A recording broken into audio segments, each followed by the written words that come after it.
Hey, welcome to my show, Enlifement. I am Doc Honeycutt, and I want to thank you for joining me on this Winning Wednesday. I have a really special guest, and it's so funny. Right here in the studio, about probably a month ago, we had a young lady in here named Shawn Jenkins, and she was asking me, since I am a doctor, she was like, she had, I think, some kind of organization, and she wanted me to come speak at it, and she was like, well, what's your specialty? So I'm thinking, I said, well, I have 5 credentials, so, I can pretty much cover everything. And she was like, girl, we're talking about some life stuff. I was like, that's what I'm talking about. We need to talk about some life stuff. People want to hear, like, real life situations, which is why I thought I should bring this awesome guy that, I saw him on Facebook on a video, and he was talking about saving the youth, saving these young men, getting them out the street. So I'm like, I need to have him on my show. So I want to welcome him right now because I just feel like he's going to save somebody's son today. And like he said, he's teaching these men how to treat young ladies as well. So I want to welcome you with open arms to my show, Enlifement. How are you doing today? Pretty good. Mr. Willis Barrino. That's right. So tell us a little bit about who you are. Willis Barrino. I'm from Monroe, North Carolina originally. I started my own publishing company called Streetway Publishing. I started a non-profit called Not On My Watch, and it's directed at 7 to 17-year-old African-American males. I felt like it was the thing for me to do. I felt like I had a calling because I was incarcerated for 13 years. And what sparked it was the Trayvon Martin situation. I remember being in the prison and I was looking at the TV and I saw the verdict being read and I couldn't understand it. And I couldn't understand how people was upset after he was killed. And where were the fathers and the men in the communities before that? So I decided that I was going to do something about it. So I came home, and my mission is to save as many as I can. And I'm going to start with 1. And if each one teach 1, then that'll be 2. Right. So what do you find, why do you think the streets attract these youth so much? Like, what's in these streets that make people want to be out there in them? It's a facade. It's all phony. You're thinking, you see a guy with a Ferrari, and you're thinking that I'm gonna be the next guy with a Ferrari or a Mercedes, but you don't understand that guy may have been shot at 3 or 4 times, been in prison 3 or 4 times to get that. So you just see what you in your mind is the end result. So you say, well, I'm gonna go stand on the corner. Not realizing the guy in that car don't stand on the corner. Money don't have to stand on the corner. So when you come into the game as a newbie and nobody there to tell you the proper structure, the proper introduction to the game, when you get out there and you see the gold chains and the rims and all that, that's all you see. You don't see what's behind that 171 months, which is what I was sentenced to. You don't see none of that. You don't see those 13 years and 5 days that I did, day for day. You don't see me losing my mother or you losing your mother and you not being able to attend the funeral. So that when you come home, you know that no matter how good you do when you come home, you're never going to see her again. You see none of that. So you're thinking about the money. That money comes with so many consequences. And I try to tell them, look at what I did. I was an athlete. I was a dancer. I could fight. None of that mattered when the feds got me. Right. And you can't beat the people who print the money. So if you get arrested by the feds, it's over. Nothing you can do when they hand out football numbers. And people are like, what football numbers? Those numbers you see on the back of those jerseys in the NFL linemen, when you see 60 and 30 and 40, that's what they're handing out, especially if you're African American. And if you don't know that, then trust me when I tell you, those numbers don't lie. The system is designed to get you in there and to keep you. I went to prison 1 time. I don't have to go back to realize I didn't like it the first time. So I come home with this plan. I come home, I got a wife, I got my life together, and I'm trying to show you, hey, bro, why don't you do these steps before prison? Because if you do them before prison, you'll never see prison. And you're working on some babies, too. I found that out when we was talking outside. So tell us about the approach that you take with these young fellas. Well, I take the approach of just being as honest as I can be. You know, when they ask me a question, I won't lie to them. I tell them, hey man, I'm 6'6", 275 pounds, but prison is scary. Other dudes won't tell you that. They have you thinking, man, I was so tough. Man, I was a shot caller for Carolina, which is North and South Carolina combined, and you running numbers. Mm-hmm. So you can say I'm not going to be in a gang in prison, but you don't be in prison and be by yourself. I don't care who you are. I don't care how tough you are. It's not possible to do that, because if you got anything 10 years or better, you're going to run to somebody that dislike you for whatever reason. And when they dislike you, they're going to have their homeboys with you. So what you have to brace yourself and say, okay, out here in the streets, I'm tough because I got a gun. I can shoot people. But when I go to prison, I got nothing but my hands, my brain. Well, if you haven't learned how to fight, you go to prison, you're in trouble. So what I do is I say, look, bro, prison is really, really scary for big, tough guys. So how do you think prison is going to be for somebody who's not tough? Those gangs, I'm familiar with the East Coast Bloods, I'm familiar with the West Coast Bloods. I know those guys are serious. But I also know that the West Coast Bloods at time, when I was a Big Sandy, would use the guys for the East Coast like little dummies and send them on the dummy missions. You don't know that being in Charlotte or Monroe or Durham or Raleigh until you're in the system, and it's too late. All right, so this is why I come in. I come in, I can tell you, hey man, your blood, let me speak to your homie. Your Crip, let me speak to your homie. I say, hey man, he don't know what he's getting into, man. You know, if your Crip or your homie blood really OGs, they be like, big bro, you right. Get him out. Talk to him, straighten him out. That's what I do. I just keep it as honest as I can keep it with them. Because when you go to prison, you're essentially dead.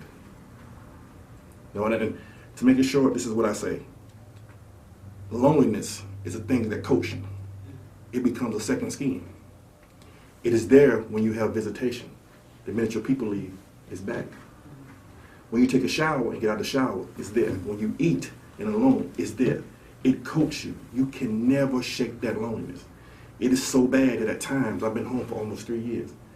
I can't stand alone, be alone for more than an hour. I have to reach out to my wife or my sister or niece or something, because it affects me. It took me 13 years to get like this, so it'll take me at least 13 years to get it away from me, to get it out of me. So unless you want that, unless you want to experience that, unless you want to have to sleep with something under your door every night with your door locked, then go to prison, because that's exactly how you'll be when you return home. So mentally, how do you deal with, you making that much time and now you're home? Do you kind of sometimes still feel like you have that mentality that you had being locked up? Mm-hmm. Yeah, you don't shake it. It took me 13 years to get it. It's going to take me 13 years to get rid of it. You don't shake it overnight. And you have to be patient with yourself. You have to tell yourself. My daughter recently left. And it was one of the hardest things because I felt as if I was losing something again. So I used to sleep with my door closed, but then when she left, I started sleeping with my door open because I wanted to be able to hear her if she came back. My wife was like, well, babe, I'm proud of you for doing that. And I said, I'm going to try. But she's been gone for 2 months now, and I closed my door again. It's just, when you're in prison, when you're in Big Sandy, you think that they said when the doors pop, you get up. Because if you don't, and someone open your door, you don't know if it's an enemy, you don't snuck in your building or your unit, you don't know. Mm-hmm. And then it's too late if you look up at the dude that you got beef with standing over you. So when the doors pop, you get up. So when you sleep, you close and lock your door. I don't lock it no more, but when I first came home, when I was in the transition house, I used to lock it. I used to put stuff under the door so you couldn't open it from the outside. And it's just the way you are because you are conditioned to be this way. Mm-hmm. So for you young guys, unless you want to be like this, and don't say, well, I'm not going to be like this. Yes, you are. Dude, I read 2,500 books when I was incarcerated because I wanted to be able to speak to anybody on any topic. I wrote 23 books when I was incarcerated. I did all these things to prepare my mind so that when I come home, I can make an easier transition. So I thought. You don't shake that. You don't shake somebody telling you over and over and over, hey, do this, hey, eat this, hey, watch this. You don't shake that when you're home for 3 years. If it's all you heard for 13 years. Mm-hmm. So if you want to be tough and go to prison, go. I can't help you when you go to prison. So all you mothers who want me to talk to your sons, If he's in prison, incarcerated, I can't do nothing for him. I have my own demons about being incarcerated. But if you want somebody to talk to him before he go, then you reach out to me. That's what I do. You know, my track record speaks for itself. You can Google my name. I didn't snitch on nobody. I did my time like a man, 10 toes down. That's how I did it. I went in like that. I came out like that. So when I talk to your sons, they're going to know that I'm telling them the truth. I don't sugarcoat it. I don't fake and pretend like I did this much time when I didn't. If I could tell you I did 7 years instead of 13, I would. Mm-hmm. But I'm telling you the truth when I tell you I did 13 years. You can look it up. And I know you said, you know, I'm not out here trying to glorify what I did, no. But I am trying to help these youth and let them know that, you know, these streets they're not in love with them. The streets don't like them. I seen a post on Facebook not too long ago, and the dude said, the streets are undefeated. The streets are the heavyweight champion of the world. You will never beat the streets. Mm-hmm. People say, oh man, I did this and I got out. Okay, you got out. So therefore, the streets wasn't your opponent no more. Because you got out. You were smart enough to do that. Well, you know, I had to go to prison. As crazy as it's going to sound, I had to go to prison when I went so that I could come out and beat this guy. Because before, I had one of my homies, Joey told me, he said, bruh, this is how you were before you went to prison. He said, but how could you tell us not to sell dope when you was the biggest dope dealer on the block? You know, it makes sense to me now, but then I thought I would say, hey, bro, don't do this. But you know, you have to tell kids don't do something, and they have to see that you not doing it too. Because I can't say, hey, don't sell drugs, but I'm over there selling drugs. Don't rob people, but I'm the biggest robber around. So now, I've been home for almost 3 years, and when I tell you that I went 100% legit, all the way across the board. I don't even dabble on that side. One of my best friends, when I first came home, I was impatient and I was thinking about trying it. And he came to me, he gave me $200. He said, bro, you ain't going back. He said, because if you go back on that level, I got to go back with you to watch your back. He said, I ain't never letting you go back. And my brother G, he tell me every day he proud of me. When your peers and your friends that you grew up with tell you they're proud of you, I feel good, but I feel bad at the same time because I could have done this before I went to prison. So if you allow me to speak to your sons, I can help your sons. I can show them, hey, bro, it's cool to be smart. You know, the psychologist tested me in prison and told me, man, you got a genius IQ. Well, thanks. I'm in prison. That help who? That was going to be my next question. Now, not about you, but do you find more dads coming to you, or no. The moms? This is a very touchy subject for me. The moms are different. You know, I have a saying. I say, don't have your son out here with me and I teach him something for 2 hours, and you take him home and you unteach it in 22. Mm-hmm. I'm banging my head against the board. I can't win in that situation. So I found it disheartening sometimes that I'm talking to these kids and I see that look in their eyes and they look at me like, yo, this dude is just like me. Then they mama, man, because he won't talk to me, he ain't no good. Man, when I talk to your son, I don't get a dime for that. When I'm throwing these basketball clinics and I'm using the public court in Monroe because the lady said that she would not allow me to use the gym or the recreation in Monroe because of my record. Which I find hilarious because who else doing it and who else doing it for absolutely free? Mm-hmm. I buy the Gatorade, I buy the basketball, I buy the whistles, I get the referees out there, I get the guys out there teaching these guys, to drill these guys. Nobody else doing it. I know, because I asked you, I was like, you know, do you have anything with you and your team on it? Because we could, you know, show it. You was like, I am the team. That's it. Me and my blessing, which is what I call my wife. Mm-hmm. She is my rock. When I need something done, she'll motivate me, she'll show me, she'll point in the right direction, and I get it done because of her. You know, I got my sister and stuff like that, my niece and my nephew. But everything else is me. It was me in that cell thinking about Trayvon Martin. You know, it was me in that cell thinking about my own sons that I left out here. So it's up to me to get it right. You know, I saw my son for the first time a month ago. He go to Olympic High School. It's the first time I saw him since 2006. It was Father's Day of 2006. He's 18. I waited till he turned 18 so I could approach him. I've never been more afraid in my life. When I went in that school, I went Monday. They was taking some kind of test. I had to go back at 12:30. I saw him leaving, getting in the car with his mother, so I ducked off like a ninja because I didn't want no confrontation. So I go back every day, and it's always something. He has wrist surgery, so he missed the next 2 days. I didn't go Thursday, so I go Friday. When he come in, I see in his face that look of pure anger. And all I could do was tell him I love him. I said to you, Junior, do they call you that? He's like, yeah, they call me that. I said, I just want you to know it's not your fault, your sister's fault, or your mother's fault that I went to prison. That is on me. I didn't know how to handle stuff emotionally. So what happened is my fault. I said, I want you to know I love you from the moment you came out. I love you now. And no matter how this conversation goes, I'm going to love you. My son told me he loved me. And my son told me he was proud of me for even coming to see him. When I tell you I floated out of that school, nah, I ain't gonna lie, I cried. Yeah, big old Sal looked like a big watery-eyed teddy bear coming out of there. But it was something I had to do. And I told him, the second hardest thing in the world to do is to apologize to somebody who hurt you, who wronged you. But the hardest thing in the world to do is to forgive that person that wronged you. And I said, yo, you forgive me in your time. You got to be a man. You got to apologize to somebody face to face and ask them for forgiveness. If they give it to you, you have to wait for them to give it to you on their time. That's right. So that's what I'm doing.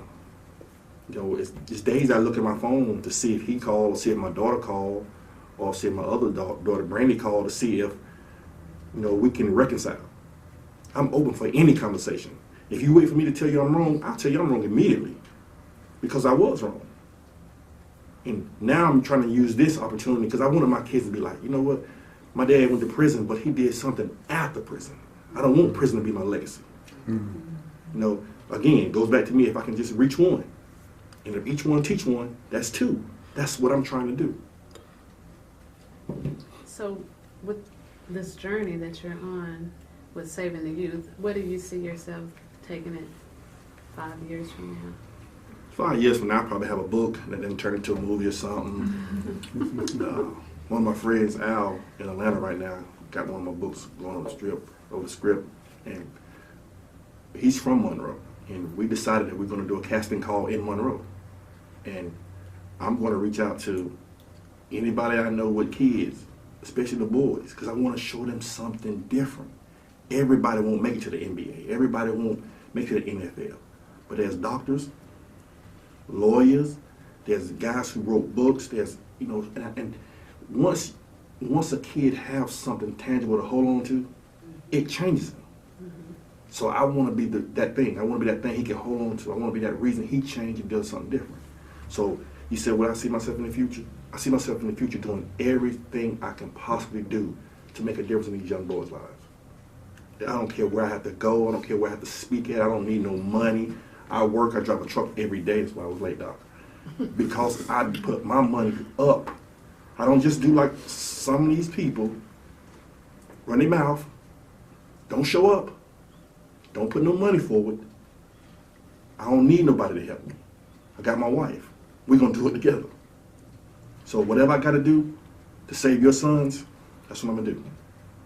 No matter how hard it is, because over these last 3 years, I've been frustrated at times. I've wanted to stop at times. But every time I do, it's a kid right now that drives truck long distance. He done reached out to me. I talked to him, and I told him, I said, bro, go get your CDLs. He went and did it. I said, go over the road. He went and did it. I said, bro, just keep driving. He's done it. And he tells me, I did it because you talked to me, because you told me I could do something different. I'm getting cold chills thinking about it, because when you see the work you do, and you know you're trying, and you know it's coming from here, oh, yeah, it makes all the difference in the world. It does. Like y'all can't see it because of my glasses, but my eyes so watery right now because I know that I'm doing this for no other reason. I don't want no glorification. I don't want no money, no accolades. I'm just doing it because it needs to be done.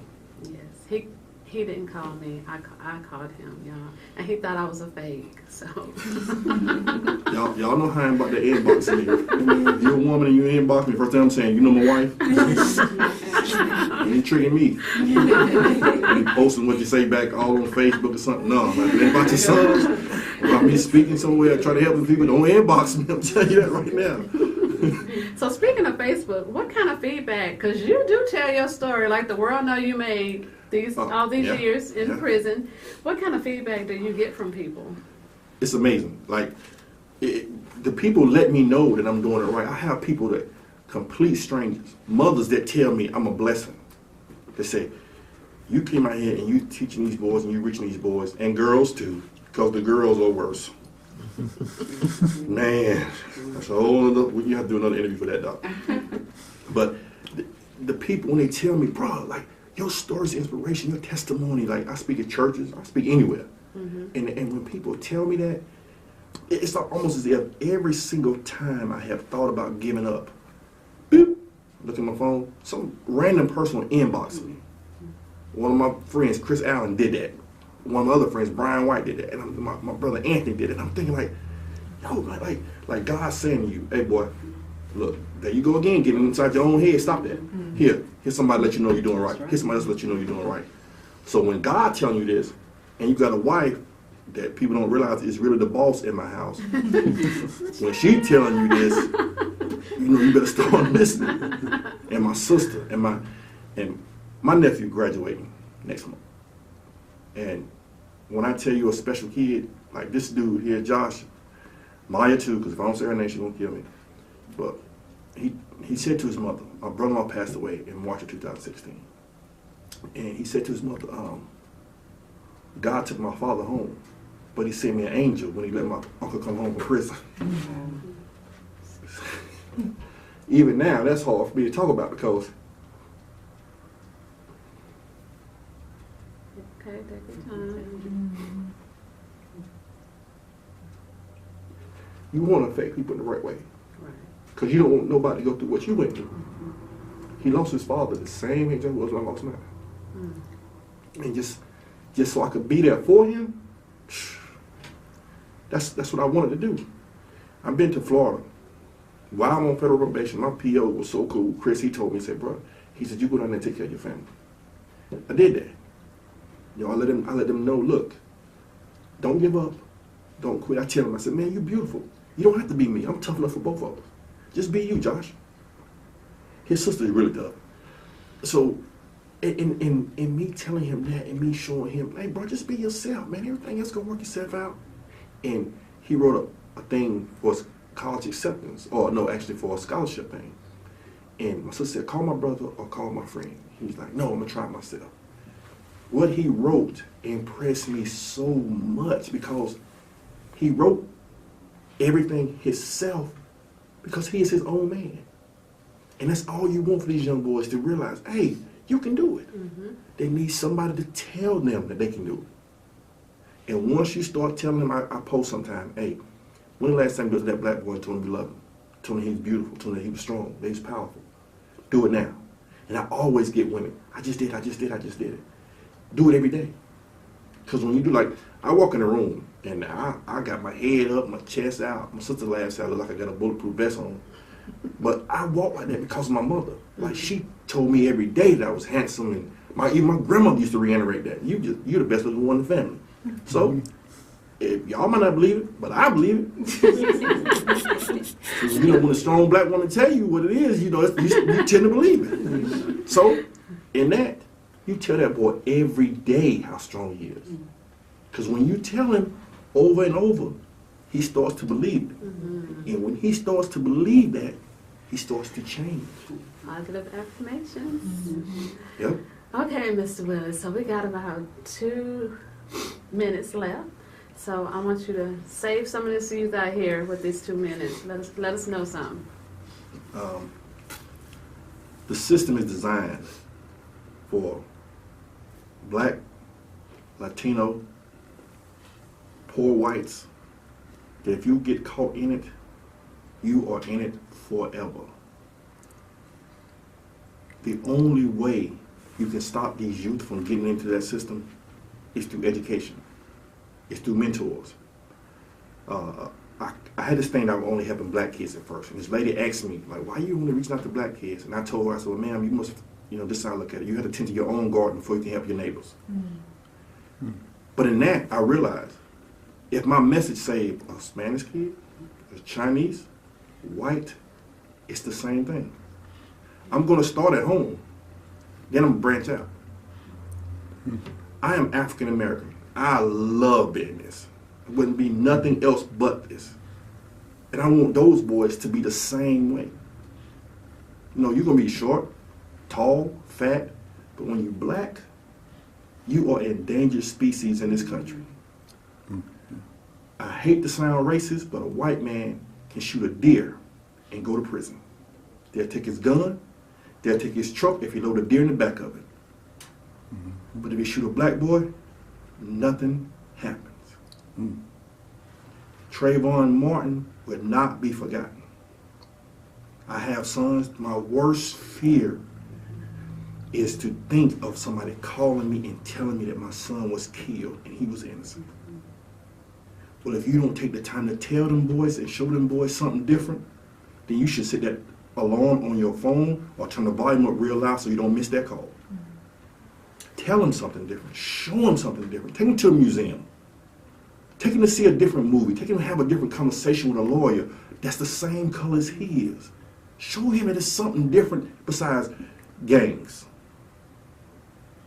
Okay, if you want to join a gang, take him to his OG, to the real blood or Crip, and let him talk to those guys, and let those guys tell their stories about how they were shot at or stabbed or cut up or whatever.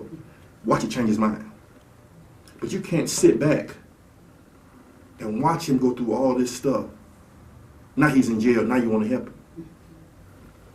Help him before he goes to prison or jail. And we're going to leave it right there. That's our show.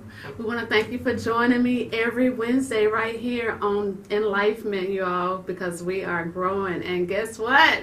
Can I get everybody to say we are winning? Winning.